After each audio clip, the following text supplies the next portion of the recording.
বন্ধুরা আজকে খই বাঁধতেছি। এই রথযাত্রায় খই, এই খই পরে ভেজে এই তেলে তেলে নিয়ে আবার এতে গুড় দেওয়া হবে। দেখেন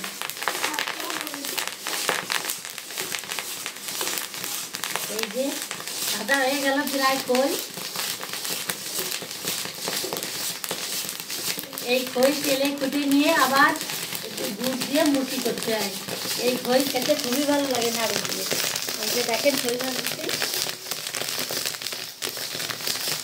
এইভাবে খই ভাজে আমাদের মা ঠাকুমারাও ভেজেছে, আমরাও ভাজি এইভাবে। এইভাবে খই ভাজছি, গ্যাসে ভাজছি।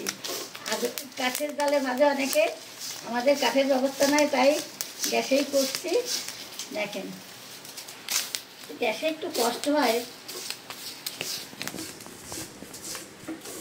ইডলি ভাজা হয়েছে, এই যে ইডলি আবার কুড়ায় আবার এই চালনিতে চেলে খুঁটে কেটে নিয়ে গুড় দেবো। এই দেখেন নিচ্ছি,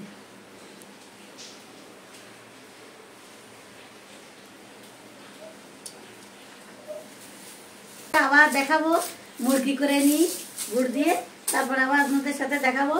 ভালো থাকেন, সুস্থ থাকেন, আজকে এই পর্যন্ত।